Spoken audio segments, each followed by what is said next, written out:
Ejano wanya beduru Agradaa wanya beduru uti ase wanya beduru Agradaa ti ma owu Agradaa so ma opevu Agradaa obedifo na ne sen gold one no ya to nchen na aha den na Agradaa etwa 7 onzo da opayiwa no ayiwa so mpe black one no ope dia ese sakala ni bi no dia ese enkokonte kala ni bi no Agradaa sana otie well anyone na beto odwa say Agradaa o match no na ko wi ase no man ye the update no ebremo na pi kan oh man you are always defending Agradaa I'm say no and ko that why say ye kan uti ase sabe Ghana ye mra no any kan say ye chi obetu after 24 hours no ye nyini pa no uti ase no e wrong and to be kase no e say omu yinu because enfamla kwan so hwe o man Agradaa nkwa na etime egina ho pintin eyi nanim say me okonfo na say na me ye uti ase sa trick we na me ye o man uti ase de me kan say Agradaa nkwa na watime bold na wayi nanim asi we say me okonfo me no uti ska we say ba me say amount na o man wankasa wonu say de oka no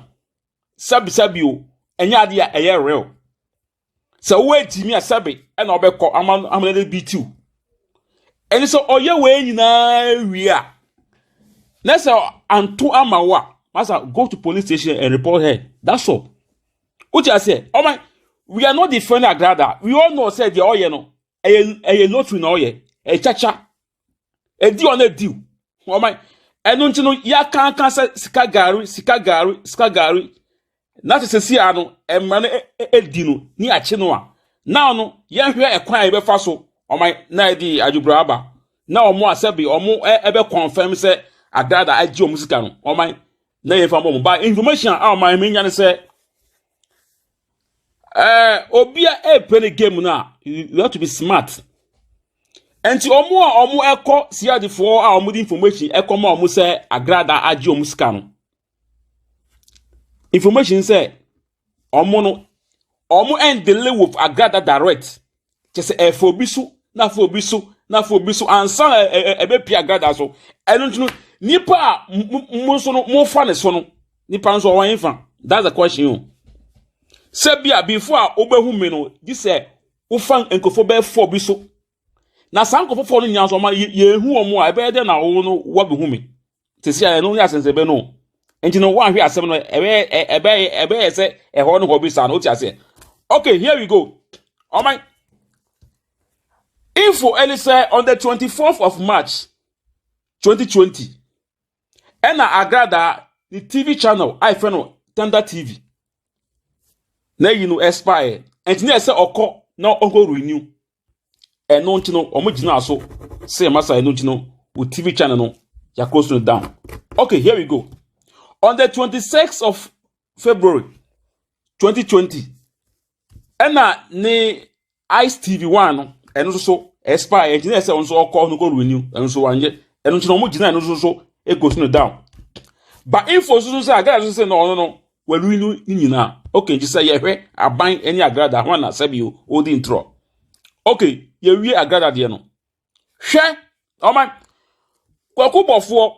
onso de sa ya close no down I for example Cash TV no yeah Cash TV yes Cash TV also o go no down o man abrante bia ye for na chief pastor chief mensa hu na kokokokokokoko ubusa na ozimasa sana ya de woman ubehu asofo no bi azanfo no most of them no mo enum duro me on my me sim num pastor chief mensa minum no pa minum etu me na di nkomo minum so dotie ba bibi nti no my me mba abam too much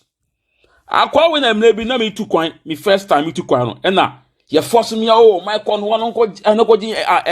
enwosida kon ho kon me se di akwa amu yi afa me kwan ho a wo se ekro bezu na akọ em so o me kọ ekro second we so wo so we hu se sa fight we na me befa em so masa wa why because they say be a say you me ba Germany no o say Germany for the ye airline no Lufthansa and you can no me fa no so masa oboa enye na me ko fa e fa na muta ko no we fake hwe ono so e wo TV channel I no Chief TV eja se say they over Ghana there TVs in the ma say Facebook no Facebook no way and now my oh that bit edi akra ni o ma akra ma me no mienu ye we Germany hey how many TV channels and okro mu ha me wanya no em de sombo no ebo o ma mpanyiro NCF for Bogos for emu uti ase o kan no mo nka Bogos mi che so o fire o mo abisi say hwe last 2 years and last 3 years no na sa Bogos azan osofo we Chief Mensa o ma na ye ka Chief Mensa o ma mtete mu kire ni papa ene obinim bishop obinim akola pa ni tutu mu twe eni positive mensa so hwe ne kwapa ose no ni bibia on se o hye osofo bia nanse a on ye na o follow bibia ni footsteps na o follow the dressing the kasa ni azan o ye nyina no na o follow enti positive mensa no o sua obinim A to Z se obinim gina ho hwe se on so gina ho a wan hwe a o bofi so be ntafo o mo se Chief Mensa, we nice guy. Onu kwa what is or entafo bi kura. Information me nya kwa say. And maybe I na me call nchen kwa no or bodyguard bi. Sa kwa no wewu. E ba nzo no wu ye. O ma ye nchire mu. Hwe. Last 2 years and be told you said. Sa ye ma menum we mu asabi o mu num hwe ye na mu sori a o mu si asori fie no 24/7 no. Obi ene ne bakwa so dem mo. Afi ye hwe akola ya ye hu akola no wayira up to now mame no ne ba no ayira e wasoro dem ho ye mpanifo aban approach for Bogos for we munya no obi anso amfa ekire because Ghana baby asori SBA no na osofo no police station a wo ho no obe brade o mu nyina injasen bia ba ho no o man na aye case from anka positive mensa obenya ska wo hin da ban ena se sia ohunu a se we billionaire nipa do do say ena ba wa sorry first na oyi aso no ewo ukọ akra nu tan on se ukọ ba mi se pick from no a ye fra ba bi se agbavana Johnson no se bibi sa e hon na ha so no first no ba se no we move e de ko I think se ka so ba bi sa e hon na we move de ko na hu asoro no a as if say second heaven. But o sha omu so omu eba na asoro no asabio eye hiafo bi. Now the question is scan on your free o hwe asoro da na ma wesi na o sa operate TV channels. O my na TV channels no busun bi eso ase na mutua.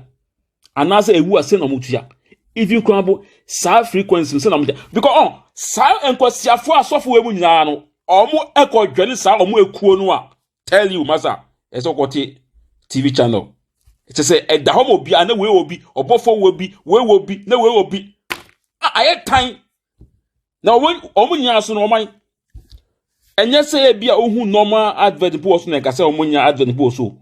Aye omu asori nyama nti unya sika wo hin. Purely occult people occult. Jimmy phone ko siafo asori fo nya omu nya ho na empenifo Ghana etiti wo. Bia bia kom say obi nim case yi a Kennedy Japan ewuwu mu eba aba mu no sisi na case no I case phone and now my name ka say open the most bogus government ya sa ban we o ka obi ntiaze my friends here e bia sabe me kan enkurasin ko abona amuna twi obi uja say into the high break